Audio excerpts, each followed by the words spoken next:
Ah, halo guys, berjumpa kembali bersama kita berdua, Jack, Dani, di konten Abal. Oke guys, kita bertemu lagi dan kita sekarang ditemenin sama siapa mas? Mas Nano Soekarno. Mas Wah, Nano Mas Nano Soekarno. Kali ini konten kita agak Ya agak serius lah, kita Serius ngebahas patung nih. Ya, dia pematung, ya ini karya-karya ini, oke juga nih. Ya betul. Sebelumnya juga kita pernah di unboxingan lah ya. Iya. Di unboxingan salah satu propertinya punya Mas Nano kita. Oh iya. Pakai ya, Mas. Berarti itu kayak lanjutan nih. Lanjutan. Kemarin kita pakai propertinya, nah sekarang ini kita hadirkan senimannya. Seniman ya, orangnya langsung. Ya. Ya, keren nggak? Mas Nano nih ngomong-ngomong nih, Ya, kok bisa nih sampai akhirnya serius ya bikin patung atau di seni rupa? Itu gimana itu Mas Nano ceritanya itu? ya apa yang mendorong serius ya? Karena suka aja, senang mengerjakannya. Meskipun pada awalnya itu sekitar tahun 1990 saya iseng-iseng. Jadi waktu itu kan saya berteater. Oke. Berteater. Saya ikut teater mandiri. Oke. Ke teater mandiri. Terus suatu saat saya ketemu balok kayu jati bekas kebakaran. Jadi separuh itu tidak terbakar, tapi separuhnya terbakar. Nah, saya pahat. Saya pinjam pahat juga itu sama kawan, karena saya nggak punya alat-alat untuk mahat kan. Saya pinjam, saya buatlah patung. Ya dari situ muncul keinginan terus untuk membuat patung. Ya karena pada waktu itu patungnya ya lumayan disenangi orang, Diminati. ya terutama sama Mas Putu. Mas Putu Wijaya. Ya sutradara saya sendiri. Ya. Ya. Jadi semacam support buat saya supaya saya membuat lagi. Ya. Oh, waktu itu tahun 90-an. 90-an. Lumayan lama ya Dan ya. Wah, lama. Lama. Kalau Berapa? dihitung sekarang ini berarti sekitar 30 Ya tahunan 30 tahunan. Wah. Betul. Lama juga. udah hatam ini ya. Itu kayaknya sambil merem juga bisa kayaknya Mas Nano. Enggak juga. Iya. Itu dulu patungnya udah kayak begini, Mas? Enggak, waktu itu memang saya berniat untuk bikin yang realis. Jadi idenya itu berangkat dari peradaban tradisional sama modern. Saya lihat bahwa ada tarik-menarik antara kepentingan tradisi dengan kepentingan modernitas. Iya. Itu di masyarakat kita. Saya muncul ide, saya pikirkan peradaban itu dinamis, berkembang dari yang tradisi ke yang modern. Dan memang menurut saya tradisionalitas itu sudah kalah. Karena patung itu saya beri judul kalah. Meskipun mungkin tidak tepat kalau dikatakan kalah menang, tapi bergeser lah dari tradisi ke modern. Nah, saya ngambil gagasannya dari situ. Terus patungnya itu berbentuk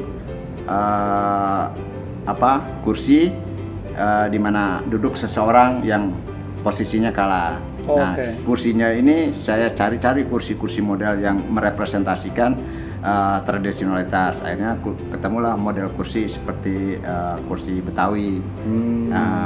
Mungkin itu juga kena atau tidak ya tinggal tergantung orang yang melihatnya, yang menilai. Ya udah saya buat, awalnya realis, tapi ternyata di punggungnya itu karena ini kayu bekas, bekas balok bangunan rumah orang, itu ada pakunya ini sudah berkarat. Oh gitu. Sudah berkarat. Terus saya berusaha untuk cabut kan. Setelah dicabut ternyata bekas karatnya ini setelah menyebar membuat kayu itu hitam. Saya coba hilangin kan karena tidak enak di pandangan saya. saya hilangin sampai pada akhirnya menjadi pipi. Oh, Ya, nggak proporsi. Ya proporsinya jadi melenceng. Hmm. Akhirnya saya rubah semuanya. Dari yang volumenya realis tadi menjadi saya rubah menjadi pipih semuanya. Dan rupanya itu malah semakin ekspresif. Oke, kalau lebih keren ya. Ya semakin ekspresif. Wah, saya malah semakin suka gitu loh. Nah ketika ditunjukkan sama Mas Putu, wah Mas Putu memaksa saya untuk dia beli. Oh, Mas Iya. Putu suka dia? Suka, sangat Oke. suka, sangat suka. Dan ini saya menyenangkan buat saya karena semangat saya muncul di akhirnya dari yang saya buat itu untuk bikin lagi gitu. Disupport sama Mas Putu. Iya, dia sangat mensupport. Nah, dia pengen beli, saya bilang jangan dulu Mas, ini Waduh. baru karya pertama ini. Oh gitu. Iya. Nggak dijual. Nggak dijual. Tapi beberapa minggu kemudian ketika saya butuh uang dan Mas Putu tidak ada di Indonesia waktu itu, ke Jepang, akhirnya saya jual ke orang. Aduh. Tapi nggak kecewa tapi. Ya sebetulnya nggak enak Oh, juga, cuman Mas Putu ya? Mas Putunya seperti nggak kecewa, malah mensupport saya. Luar biasa. Nah, dulu kan agak ekspresif ya. Ya, Itu transformasi ke realis. Itu bagaimana Mas pertimbangannya? Padahal dulu karena saya berangkatnya otodidak ya, saya belajar sendiri dan belum pernah punya pengalaman membuat patung. Itu baru pertama kalinya dan langsung ke yang ekspresionis gitu kan. Saya agak ini saya harus belajar anatomi, saya harus belajar yang realis gitu loh. Saya harus belajar bentuk yang real dulu lah. Iya. Makanya saya mulai untuk bikin yang sambil belajar. Begitu. Kalau yang realis Sekarang. ini juga banyak yang suka Mas.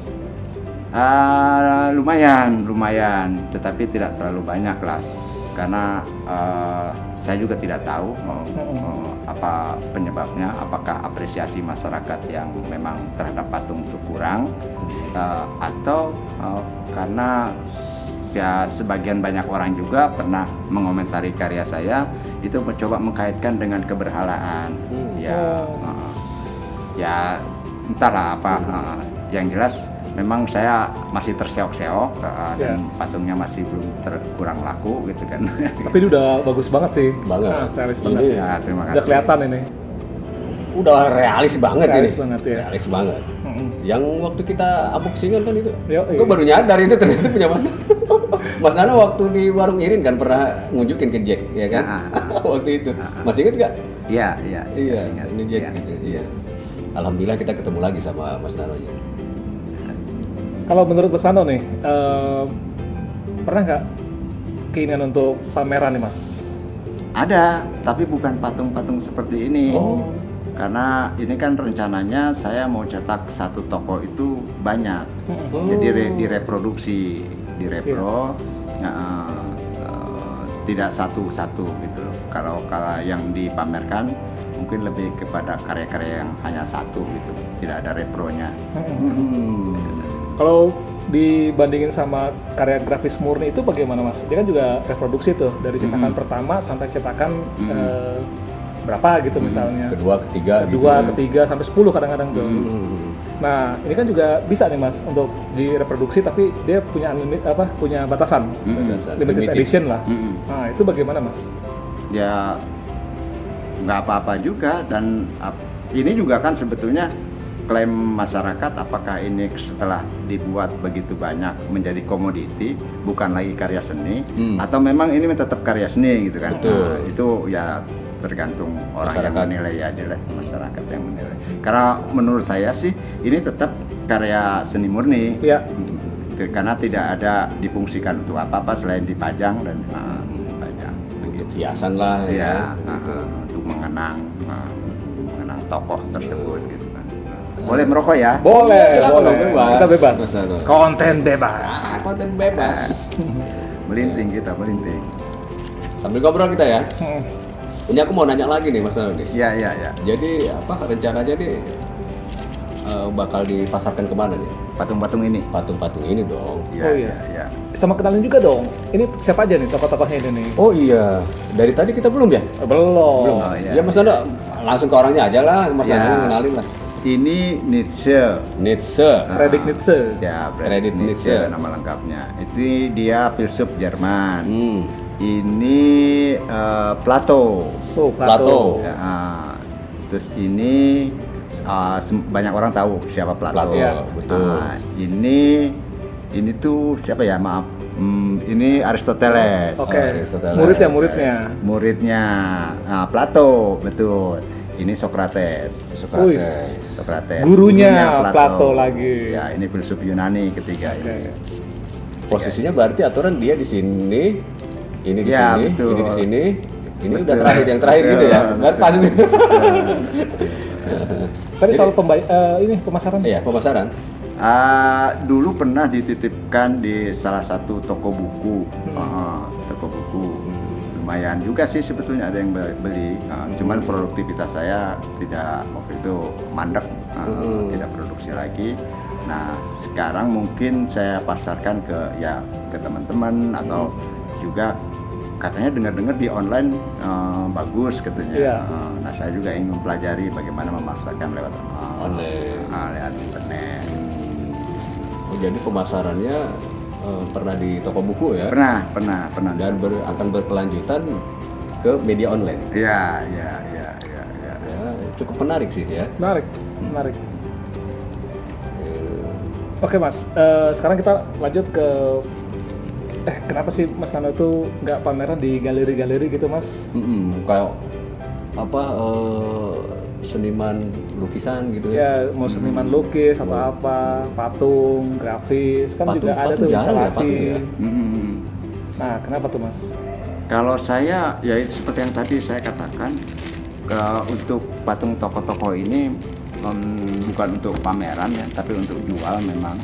Meskipun ya dibalik dari pembuatan patung-patung toko ini ada alasannya, ada gagasannya, ada keinginan saya untuk yang ingin saya sampaikan ke masyarakat, yaitu ya kenapa saya angkat tokoh-tokoh filsuf, karena saya ingin masyarakat setelah melihat tokoh-tokoh dari patung yang saya buatkan ini itu akan memancing atau akan muncul keinginan untuk mempelajari pikiran-pikiran mereka. Membaca buku-bukunya gitu kan, belajar filsafat lah. Betul. Belajar filsafat itu. Nah kalau yang untuk pameran rencananya saya ingin kembali seperti yang pertama kali patung yang saya buat. Oh yang ekspresif itu? Ya, Okay. ya, patung-patung seperti itu yang rencananya saya ingin buat dan untuk pameran. Tapi ya sampai saat ini masih jalannya terseok-seok. Masih proses lah ya, masih proses. Ya, pelan-pelan. Tapi ada rencana untuk pameran tuh Mas? Ada, sangat ya, ada, sangat Ini lagi ingin sekali. Ide dulu nabung gitu ya. Ini nih ya salah satu, ini yang masih mentahan apa gimana ini? Ya itu masternya sebetulnya sudah selesai, tinggal dibuatkan cetakan. Ini Mahatma Gandhi. Mahatma Gandhi. Ya. Kasih lihat Jack. Wih, Ini Mahatma guys, Gandhi. Mahatma Gandhi, tokoh salah satu. Ya, Oke, keren. Siapa sih nggak kenal ya? Dari India. Ya, saya sangat mengagumi tokoh ini karena boleh dibilang India itu dimerdekakan oleh Betul. Mahatma Gandhi seorang.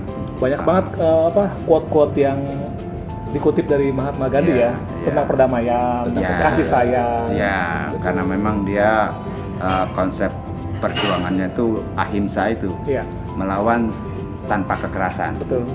Ya, luar Tapi biasa. tragis juga ya dia meninggalnya ya? Ya, betul. Dia ditembak. Ya. Oke Mas, ini kita mau nanya lagi nih. Ya. Apa namanya? Ini kan kita udah ngomongin masalah patung, perjalanan Mas Nano. Betul. Terus bagaimana sih perkembangannya Mas Nano dari dulu sampai sekarang?